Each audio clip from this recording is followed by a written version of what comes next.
사랑하는 형제자매 여러분, 오늘은 우리 주님께서 말씀하신 대로 죽은 자 가운데서 다시 살아나셔서 잠든 사람들의 첫 열매가 되신 부활절 7번째 주일이자 어버이 주일입니다. 부활하신 주님으로 말미암아 믿음의 선배들 뿐만 아니라 이 자리에 모인 저와 여러분, 특히 주님께서 당신의 모델로서 우리에게 허락하신 부모님의 은혜를 감사하며 기억하게 하신 하나님께 감사드립시다. 그리스도의 십자가 순환과 부활을 통해 생명을 주신 하나님 아버지께서 우리를 부르십니다. 이제 우리의 마음과 뜻을 다하여 영과 진리로 주님을 찬양하며 예배합시다. 아멘. 사도신경으로 우리의 신앙을 고백합시다. 나는 전능하신 아버지 하나님, 천지의 창조주를 믿습니다. 나는 그의 유일하신 아들, 우리 주 예수 그리스도를 믿습니다. 그는 성령으로 잉태되어 동정녀 마리아에게서 나시고 본디오 빌라도에게 고난을 받아 십자가에 못 박혀 죽으시고 장사된 지 사흘 만에 죽은 자 가운데서 다시 살아나셨으며 하늘에 오르시어 전능하신 아버지 하나님 우편에 앉아 계시다가 거기로부터 살아있는 자와 죽은 자를 심판하러 오십니다. 나는 성령을 믿으며 거룩한 공교회와 성도의 교제와 죄를 용서받는 것과 몸의 부활과 영생을 믿습니다. 아멘. 부활의 주님 나타나시사 두려움과 의심 물리치셨네. 주의 교회 기뻐 찬송하여라. 다시 사신 주님 죽음 이겼네. 주님께 영광. 다시 사신 주 사망 권세 모두 이기시었네. 복 있는 사람은 악인의 꾀를 따르지 아니하며 죄인의 길에 서지 아니하며 오만한 자의 자리에 앉지 아니하며 오로지 주님의 율법을 즐거워하며 밤낮으로 율법을 묵상하는 사람이다. 그는 시냇가에 심은 나무가 철 따라 열매를 맺으며 그 잎이 시들지 아니함 같으니 하는 일마다 잘 될 것이다. 그러나 악인은 그렇지 않으니 한낮 바람에 흩날리는 쭉정이와 같다. 그러므로 악인은 심판받을 때에 몸을 가누지 못하며 죄인은 의인의 모임에 참여하지 못한다. 그렇다. 의인의 길은 주님께서 인정하시지만 악인의 길은 망할 것이다. 아멘. 거기 못 가두네. 예수 내 구주 우리를 살리네. 예수 내 주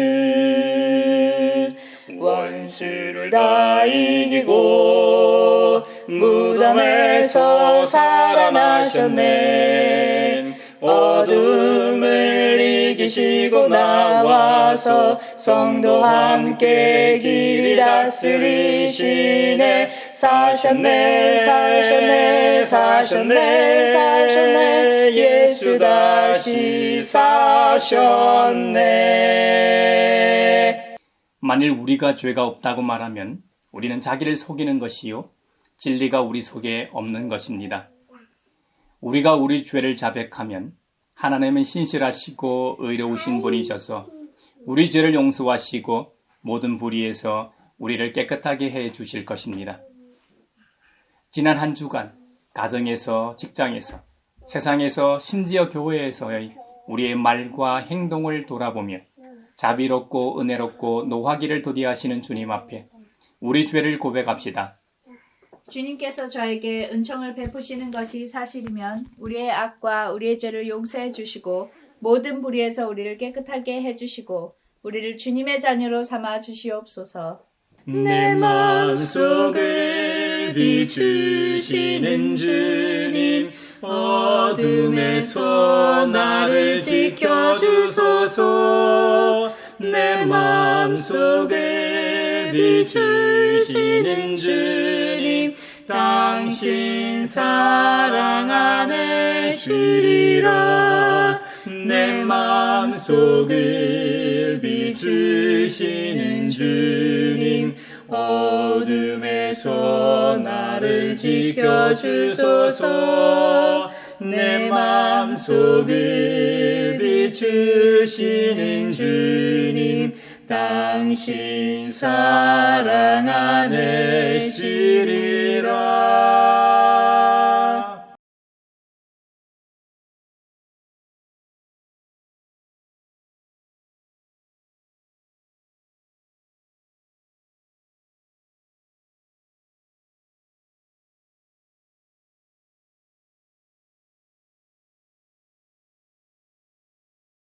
제가 여러분에게 전하는 소식은 하나님은 빛이시요 하나님 안에는 어둠이 전혀 없다는 것입니다. 그러므로 하나님께서 빛 가운데 계신 것과 같이 우리가 빛 가운데 살아가면 우리는 서로 사귐을 가지게 되고 하나님의 아들 예수님의 피가 우리를 모든 죄에서 깨끗하게 해주십니다. 이제 주님께서 우리의 죄를 용서하셨음을 주님의 이름으로 선언합니다. 아멘. 길과 진리 되신 주 할렐루야 우리 부활하겠네 할렐루야 부활 생명 되시니 할렐루야 우리 부활하겠네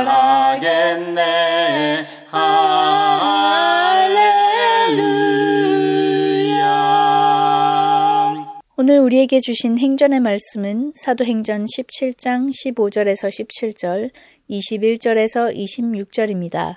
하나님의 말씀을 경청하십시오. 그 무렵에 신도들이 모였는데 그 수가 120명쯤이었다. 베드로가 그 신도들 가운데 일어서서 말하였다. 형제자매 여러분, 예수를 잡아간 사람들의 앞잡이가 된 유다에 관하여 성령이 다윗의 입을 빌어 미리 말씀하신 그 성경 말씀이 마땅히 이루어져야만 하였습니다. 그는 우리 가운데 한 사람으로서 이 직무의 한 몫을 맡았습니다. 그러므로 주 예수께서 우리와 함께 지내시는 동안에 곧 요한이 세례를 주던 때로부터 예수께서 우리를 떠나 하늘로 올라가신 날까지 늘 우리와 함께 다니던 사람 가운데서 한 사람을 뽑아서 우리와 더불어 부활의 증인으로 삼아야 할 것입니다. 그리하여 그들은 바사바라고도 하고 유스도라고도 하는 요셉과 마띠아 두 사람을 앞에 세우고서 기도하여 아뢰었다. 모든 사람의 마음을 다 아시는 주님께서 이 두 사람 가운데서 누구를 뽑아서 이 섬기는 일과 사도직의 직분을 맡게 하실지를 우리에게 보여주십시오. 유다는 이 직분을 버리고 제 갈 곳으로 갔습니다. 그리고 그들에게 제비를 뽑게 하니 마띠아가 뽑혀서 11사도와 함께 사도의 수에 들어가게 되었다. 즐겁도다 이날 세세의 할 말 사망 권세 깨고 승리하셨네. 오늘 우리에게 주신 서신의 말씀은 요한일서 5장 9절에서 13절입니다. 하나님의 말씀을 경청하십시오. 우리가 사람의 증언도 받아들이거늘 하나님의 증언은 더욱더 큰 것이 아니겠습니까? 하나님의 증언은 이것이니 곧 하나님이 자기 아들에 관해서 증언하셨다는 것입니다. 하나님의 아들을 믿는 사람은 그 증언을 자기 속에 가지고 있습니다. 하나님을 믿지 않는 사람은 하나님을 거짓말쟁이로 만들었습니다. 하나님이 자기 아들에 관해서 증언하신 그 증언을 믿지 않았기 때문입니다. 그 증언은 이것이니 곧 하나님이 우리에게 영원한 생명을 주셨다는 것과 바로 이 생명은 그 아들 안에 있다는 것입니다. 그 아들을 모시고 있는 사람은 생명을 가지고 있고 하나님의 아들을 모시고 있지 않은 사람은 생명을 가지고 있지 않습니다. 나는 하나님의 아들의 이름을 믿는 사람들인 여러분에게 이 글을 씁니다. 즐겁도다 이날 세세의 할 말 사망 권세 권세 깨고 승리하셨네. 오늘 우리에게 주시는 복음의 말씀은 요한복음서 17장 6절로 19절입니다. 주님의 말씀을 경청하십시오. 나는 아버지께서 세상에서 택하셔서 내게 주신 사람들에게 아버지의 이름을 드러냈습니다. 그들은 본래 아버지의 사람들인데 아버지께서 그들을 나에게 주셨습니다. 그들은 아버지의 말씀을 지켰습니다. 지금 그들은 아버지께서 내게 주신 모든 것이 아버지께로부터 온 것임을 알고 있습니다. 나는 아버지께서 내게 주신 말씀을 그들에게 주었습니다. 그들은 그 말씀을 받아들였으며 내가 아버지께로부터 온 것을 참으로 알았고 또 아버지께서 나를 보내신 것을 믿었습니다. 나는 그들을 위하여 빕니다. 나는 세상을 위하여 비는 것이 아니고 아버지께서 내게 주신 사람들을 위하여 빕니다. 그들은 모두 아버지의 사람들입니다. 나의 것은 모두 아버지의 것이고 아버지의 것은 모두 나의 것입니다. 나는 그들로 말미암아 영광을 받았습니다. 나는 이제 더 이상 세상에 있지 않으나 그들은 세상에 있습니다. 나는 아버지께로 갑니다. 거룩하신 아버지, 아버지께서 내게 주신 아버지의 이름으로 그들을 지켜주셔서 우리가 하나인 것과 같이 그들도 하나가 되게 하여 주십시오. 내가 그들과 함께 지내는 동안은 아버지께서 내게 주신 아버지의 이름으로 그들을 지키고 보호하였습니다. 그러므로 그들 가운데서는 한 사람도 잃지 않았습니다. 다만 멸망의 자식만 잃은 것은 성경 말씀을 이루기 위함이었습니다. 이제 나는 아버지께로 갑니다. 내가 세상에서 이것을 아뢰는 것은 내 기쁨이 그들 속에 차고 넘치게 하려는 것입니다. 나는 그들에게 아버지의 말씀을 주었는데 세상은 그들을 미워하였습니다. 그것은 내가 세상에 속하여 있지 않은 것과 같이 그들도 세상에 속하여 있지 않기 때문입니다. 내가 아버지께 비는 것은 그들을 세상에서 데려가시는 것이 아니라 악한 자에게서 그들을 지켜주시는 것입니다. 내가 세상에 속하지 않은 것과 같이 그들도 세상에 속하지 않았습니다. 진리로 그들을 거룩하게 하여 주십시오. 아버지의 말씀은 진리입니다. 아버지께서 나를 세상에 보내신 것과 같이 나도 그들을 세상으로 보냈습니다. 그리고 내가 그들을 위하여 나를 거룩하게 하는 것은 그들도 진리로 거룩하게 하려는 것입니다.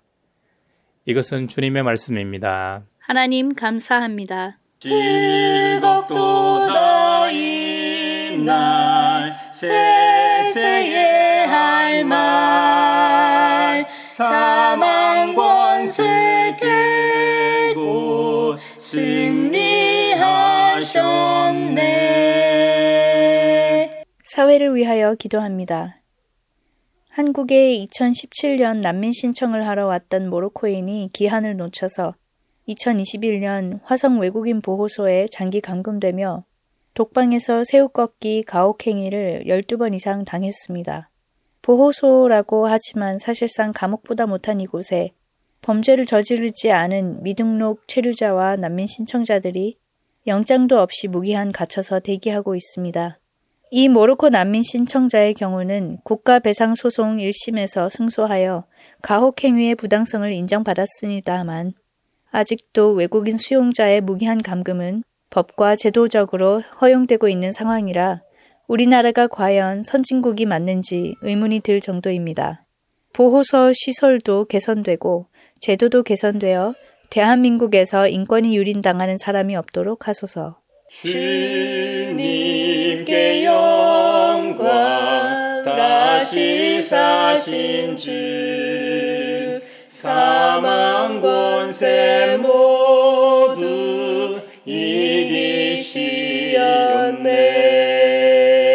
교회를 위하여 기도합니다.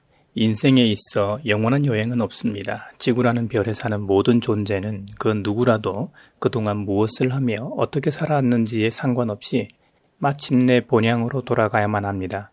인생의 끝, 죽음에 대한 시선은 그리스도교 신앙은 다른 종교와 사뭇 다릅니다. 교회와 그리스도인들은 인간의 삶이라는 것이 그 시작과 과정과 영혼에 하나님이 계심을 고백하는 신앙을 가지고 있습니다.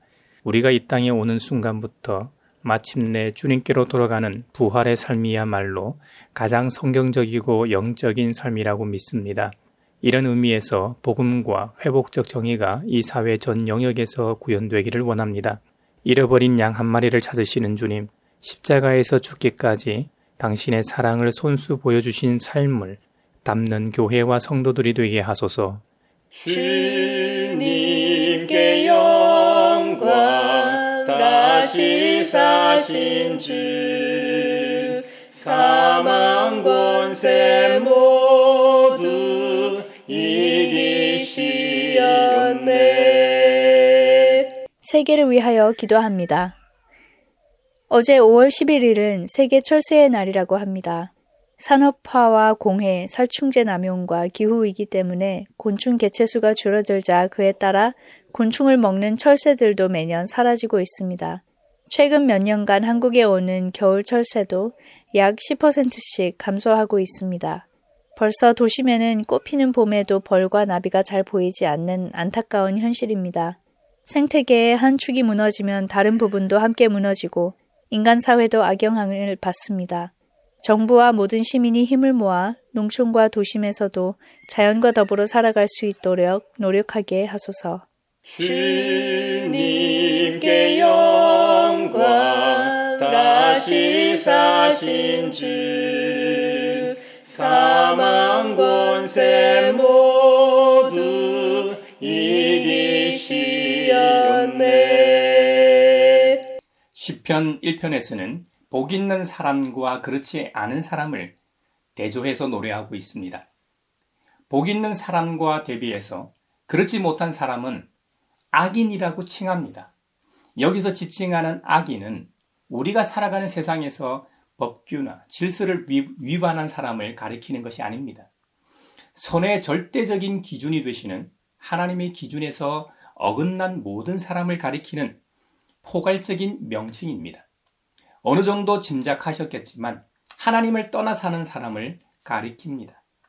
세상의 기준이 되는 법에 위촉되는 범죄의 행위나 교통법규 위반 같은 것은 그 즉시 알 수 있습니다. 처벌받기 때문에 누구나 바로 인지할 수 있죠. 하지만 성경에서 말하는 악인은 종국에 가봐야 100% 알 수 있습니다. 밝혀진단 말이죠. 그런 의미에서 사실 누가 복이 있는 사람인지 아닌지 바로 알 수는 없습니다. 운동 경기에 비유하면 올림픽에 출전하는 선수를 한번 생각해 보십시오.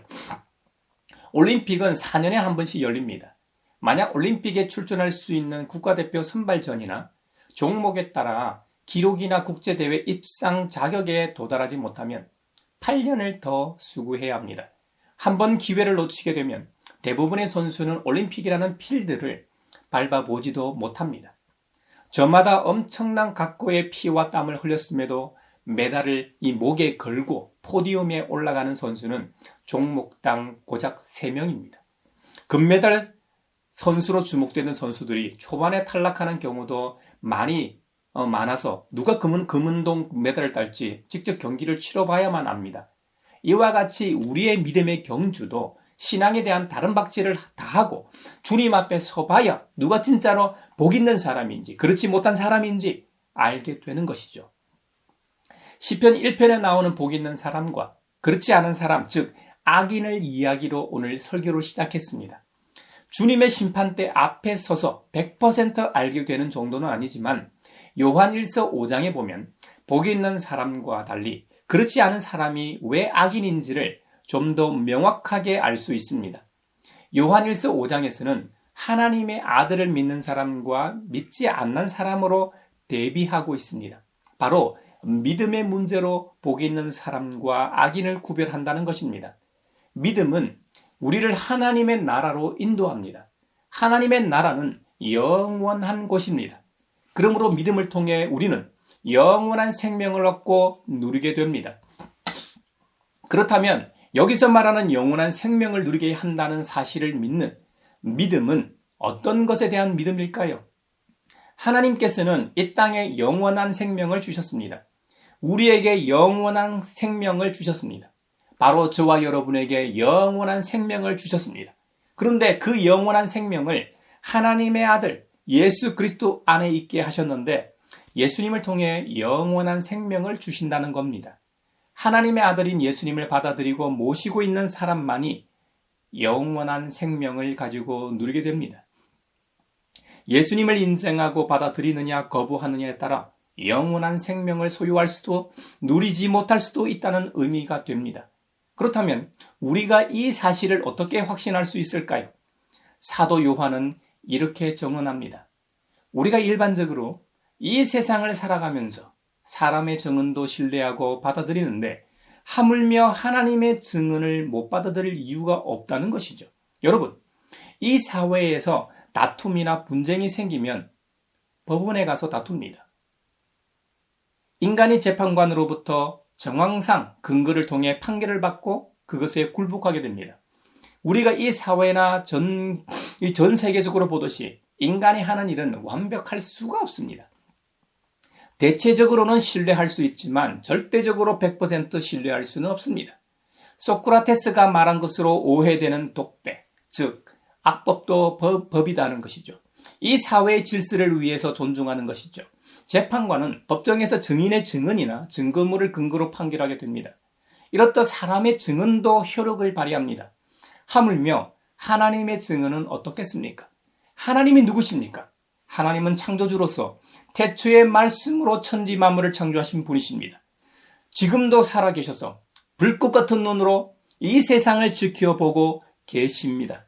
사랑으로 이 세상의 필요에 따라 깊이 관여하시는 분이십니다. 그 창조주 하나님께서 하나님의 말씀에 불순종하여 죄를 지은 인간을 용서하시기 위해 그 아들 예수 그리스도를 이 땅에 보내셨습니다. 그 아들을 통해, 그 아들 예수님을 통해 우리를 대신해서 십자가에서 대속 제물로 희생하시고 우리의 죄를 싹 제하시고 구원해 주셨습니다. 이것이 예수님 안에 영원한 생명이 있다는 의미입니다. 그러므로 누구든지 하나님의 아들의 이름을 믿고 부르는 자는 영원한 생명을 얻습니다. 이 영원한 생명을 얻는 자는 복이 있는 사람이 되는 것입니다. 하나님의 아들 예수 그리스도를 거부하면 복이 없는 사람, 즉 악인이 되는 것입니다. 거부했기 때문에 악인이 되는 것이 아닙니다. 원래부터 악인이었는데 악인의 옷을 벗어버리고 의인의 옷을 입을 기회마저 차버리는 것입니다. 복음을 받아들이지 않아서 악인으로 판정되는 것이 아닙니다. 본디부터 악인이었는데 복음을 받아들이지 않으므로 그냥 악인의 위치에 그대로 놓여 있게 되는 것이죠. 여러분, 이 사실을 아십니까? 우리가 영원한 생명을 얻게 하기 위해 하나님의 아들 예수 그리스도 우리 주님께서 친히 기도하십니다.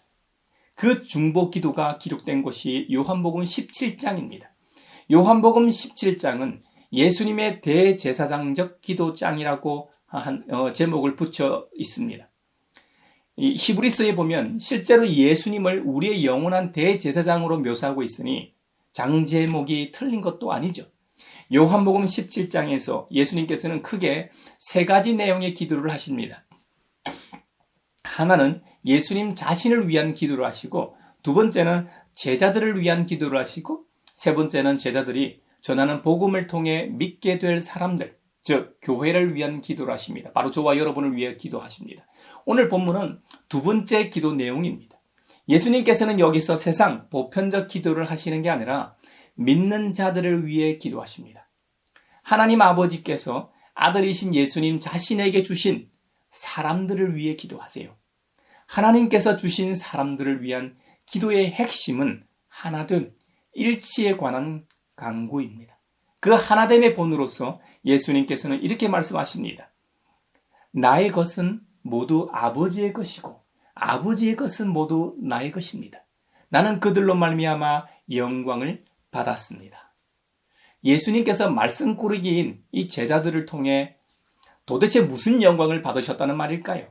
그들이 예수님의 계시를 믿고 세상의 진리를 증거했기 때문에 영광을 받으셨다는 말입니다.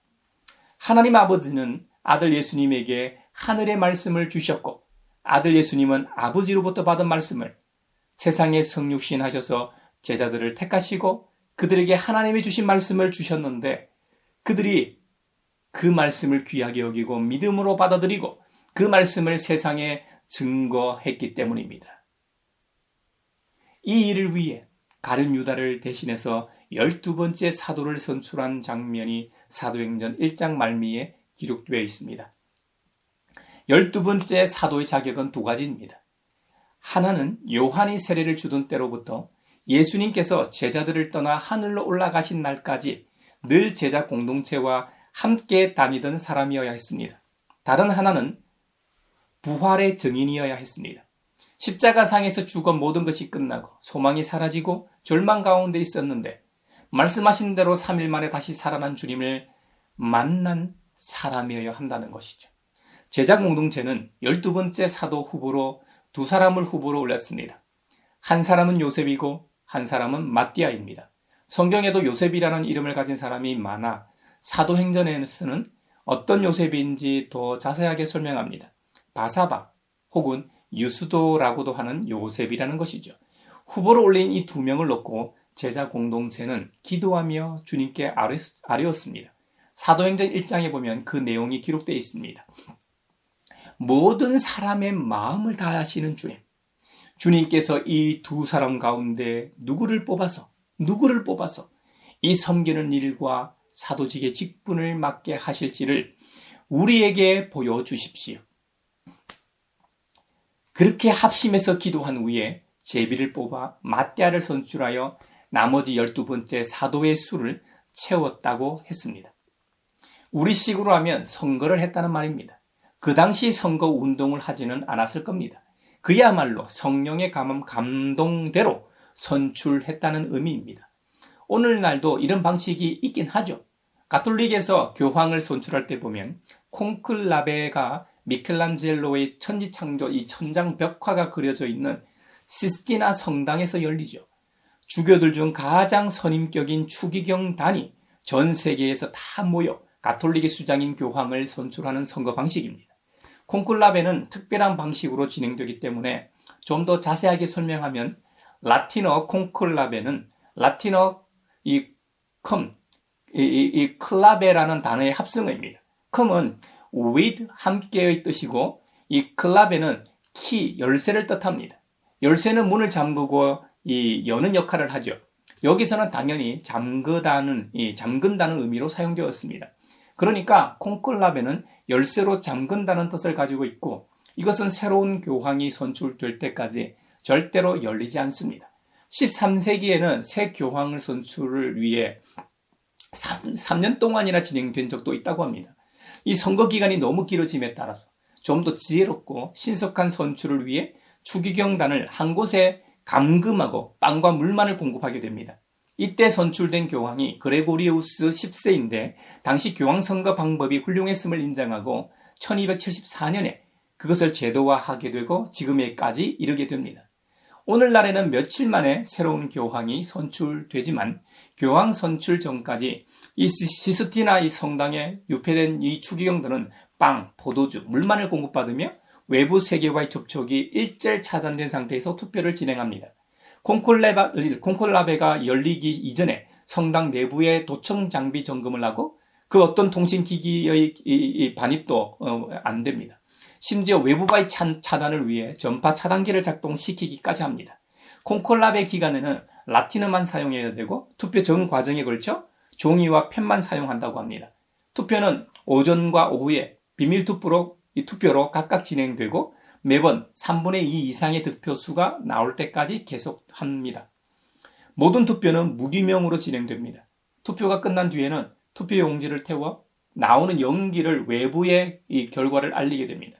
검은 연기는 새로운 교황이 아직 선출되지 않았다는 신호이고 흰 연기는 새 교황이 선출되었다는 신호입니다. 콘클라베를 이렇게까지 철저하게 하는 이유는 외부 세력의 개입을 완벽하게 차단하고 오직 주님의 뜻에 따라 일꾼을 선출하고자 하기 때문입니다. 저도 방송을 통해 2번의 콘클라베를 보았습니다. 한 번은 교황 요한 바오로 2세가 서거하고 베네딕토 16세가 선출되었을 때 2005년에 받고 다른 한 번은 건강을 이유로 종신직인 교황직을 자진 사임한 역대 두 번째 교황인 베네딕토 16세가 사임하고 프란치스코 현재의 교황이 선출되었던 2014년에 받습니다. 가톨릭에서 교황을 선출하는 이 콘클라베가 제일 좋고 그것을 찬양하는 것이 아닙니다. 교회 역사상 가장 아름다웠던 모델인 초대교회의 이 원형의 모습을 그나마 간직하고 있기 때문에 언급한 것이고, 가룟 유다를 대신해 12번째 사도를 선출한 사도행전 1장의 모습을 유추하기 위해 비유로 든 것입니다. 이렇게 선출한 마띠아를 비롯하여 12사도들은 선택된 자들로서 예수 그리스도의 생명을 소유한 자들이었습니다. 동시에 생명의 빛의 전파자로서 세상의 빛이 되었습니다. 이렇듯 예수님은 우리를 통해 영광을 받으시고 영화롭게 되실 수 있음을 봅니다. 아니, 어떻게 창조주가 피조물을 통해 영광을 받는단 말입니까? 복음의 증인으로서 사는 인생은 이 인생의 이 세상의 그 어떤 인생보다 가치 있는 삶입니다. 먹고 사는 문제도 중요합니다. 먹고 살만해서 이런저런 의미 있는 일을 하는 것도 중요합니다. 하지만 사람 살리는 일보다 더 가치 있는 일은 세상 어디에도 없습니다. 또 한편으로는 하늘에서 내려오신 예수님께서 하시던 이 일을 먼저는 제자들에게 양도하셨고, 이제는 그 일을 전도를 통해 우리에게 양도하셨습니다. 세상에서 양도라는 것은 권리나 지위, 재산이나 물건을 남에게 넘겨주는 것을 양도라고 하지 않습니까?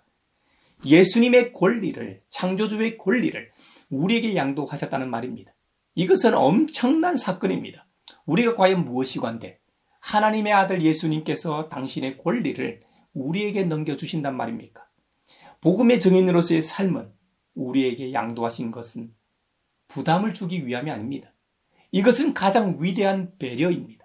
우리를 통해 영광을 받으시기 위함입니다. 예수님께서 우리를 통해 영광을 받으실 기회를 주시는 것입니다. 예수님께서는 아버지 하나님의 뜻을 행하심으로써 아버지를 영화롭게 하셨습니다. 그것처럼 이제 제자들은 예수님의 뜻을 행함으로써 예수님을 영화롭게 한 것입니다. 12사도와 같이 이제 우리 그리스도인들에게 주님께 영광 돌릴 기회를 주십니다. 할렐루야! 오 주님 감사합니다. 우리에게 영광 돌릴 기회를 주셔서 감사합니다. 그리스도인으로서 우리의 사명은 알겠는데, 그렇다면 과연 우리가 이 거룩한 일을 감당할 수 있느냐에 관심이 쏠릴 겁니다. 답은 가능하다입니다. 예수님께서는 우리가 이 거룩한 양도를 이행할 수 있도록 아버지 하나님의 이름으로 지키시고 보호하겠다고 약속하십니다. 그리고 진리의 말씀으로 제자들을 거룩하게 해주시고 그들이 하나 되게 해주십사 중보하고 있습니다. 앞서 예수님께서는 나의 것은 모두 아버지의 것이고 아버지의 것은 모두 나의 것이라고 하셨습니다. 그런데 21절에서는 보다 직설적으로 하나님 아버지는 예수님 안에 계시고 예수님은 아버지 하나님 안에 계신 것과 같이 제자들인 그들도 하나가 되어서 우리 안에 있게 하여 주십사 중보하고 계십니다. 그리스도인의 특징이 세상과 구별되는 거룩함이기도 하지만 더 중요한 것은 하나 되는 것입니다. 일치야말로 그리스도인의 덕목이요 교회의 덕목입니다. 여럿이 마음을 합치는 것, 하나로 뭉치는 것, 한 덩어리가 되는 것, 일치단결은 요즘 교회에서 찾아보기 어렵습니다. 맨날 자기들끼리 지지고 볶고 싸우는 모습을 볼 때 주님께 영광이 되겠습니까? 당회는 이견과 이권으로 맨날 싸우죠. 목사는 장로들을 싫어하고 장로들은 목사를 못 쫓아내 안달이고 서로 들벗고 부대끼고 요란하기만 합니다. 그 이면을 들여다보면 물질이 있습니다. 이 얼마나 속된 모습입니까? 이미 교회는 세속화가 심각합니다. 그래서 많은 젊은이들이 교회당을 떠나 세속 성자, 가난한 성도가 된 것입니다. 그들의 잘못이 아닙니다. 그들을 교회 밖으로 내몬 교회 지도자들과 기성 그리스도인들의 잘못입니다. 오늘을 살아가는 그리스도인들은 모두들 한결같이 교회의 위기라고들 말합니다. 정말 그 말이 하나도 틀린 게 없습니다. 그럼에도 불구하고 아직 교회에 희망이 있습니다. 요한복음 17장에서 보듯이 우리 예수님께서 2000년 전 우리를 위해 하나님 아버지께 친히 중보하셨고 지금도 살아계셔서 하나님 우편에서 우리를 위해 친히 응원하며 중보하고 계시기 때문입니다. 그리고 히브리서 12장에서도 구름같이 둘러싼 허다한 믿음의 증인들이 우리를 위해 응원하고 있기 때문입니다. 그 함성 소리가 들리지 않습니까? 목동 다윗이 응원합니다. 들에서 뒹굴며 양이나 치던 어린 나 같은 자도 하나님께서 이스라엘의 왕으로 삼아 주님의 백성을 다스리시지 않았느냐고 말입니다. 나도 한때 실수하고 크게 잘못했지만 주님께서 용서하시고 다시 한번 일어나서 맡겨주신 사명을 감당하게 하시지 않았느냐고 말입니다. 기생 라합이 하는 응원도 들리지 않습니까? 남들은 한낱 기생이라고 다들 손가락질하고 멸시했지만 여리고 성이 망할 때 주님께서 나와 우리 가정을 구원하여 주시지 않았느냐고 말입니다.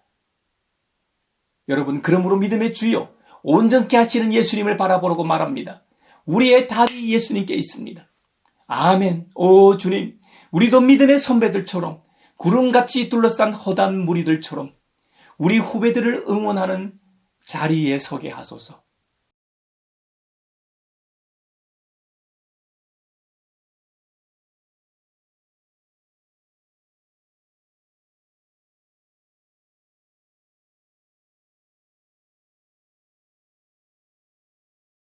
내게 있는 모든 것을 주를 위해 드리는 주의 성령 충만하게 내게 내려주소서. 주께 드리네 주께 드리네 사랑하는 구주 앞에 모두 드리네.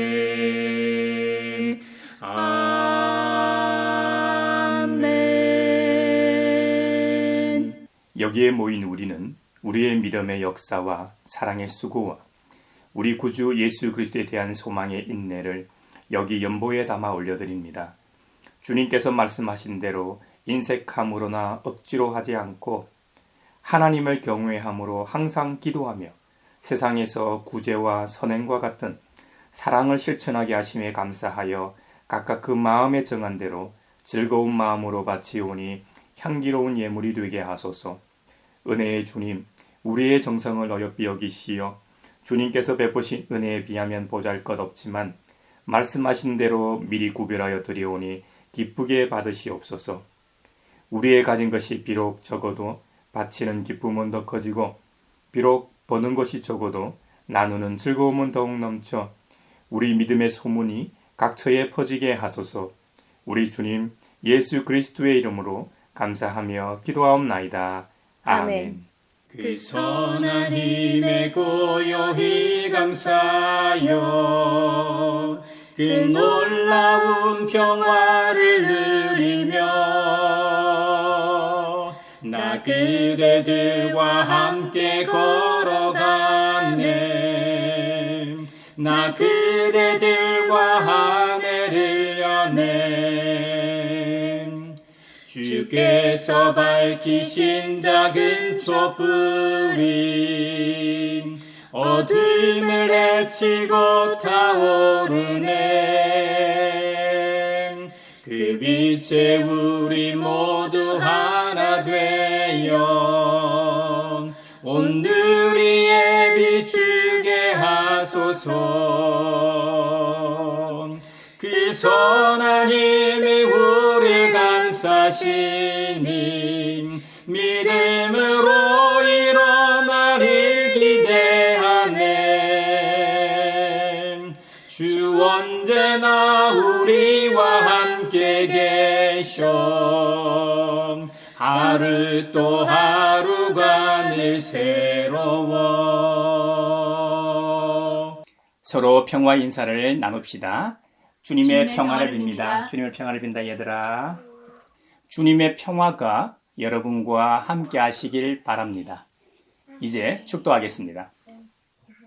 사망 권세를 이기시고 산 소망이 되신 부활하신 우리 주님 예수 그리스도와 그 아들을 세상에 보내시어 우리를 구원하신 하나님께서 여러분에게 복의 복을 내려주셔서 언제 어디서나 여러분을 지키시기를 원하며 주님께서 그분의 인자한 얼굴을 여러분에게 비추사 필요에 따라 물질과 건강과 은혜 베푸시기를 원하며 주님께서 여러분이 하는 일과 가정과 자녀들과 함께 하시길 원하며 주님의 몸된 하나의 거룩하고 보편적인 사도적인 모든 교회와 세계 곳곳에서 벌어지고 있는 전쟁과 다툼이 종식되어 샬롬의 은혜가 있길 원하며 지구촌에서 벌어지고 있는 기후위기로 인한 자연재해와 인간의 욕망으로 인한 폭력, 테러, 온갖 차별로 인해 고통받고 있는 모든 사람들이 빨리 일상으로 돌아가길 원하며 또한 한반도 평화 통일과 함께 하시길 원하며 이 시간에도 하나님 나라와 예수 그리스도 복음 전파를 위해 애쓰며 수고하고 있는 선교사들과 함께 하시길 원하며 주님의 모형으로서 세상의 모든 어버이들이 세상으로부터 존중과 존경을 받게 하시고 특히 자녀들로부터 사랑과 공경을 받게 하소서. 오늘 말씀처럼 복 있는 사람으로서 어떤 어려움과 상황에서도 오직 주님을 바라보는 믿음을 가지고 세상으로 나아가는 사람들 위에 평강 주시기를 성부와 성자와 성령의 이름으로 축원하옵나이다. 아멘.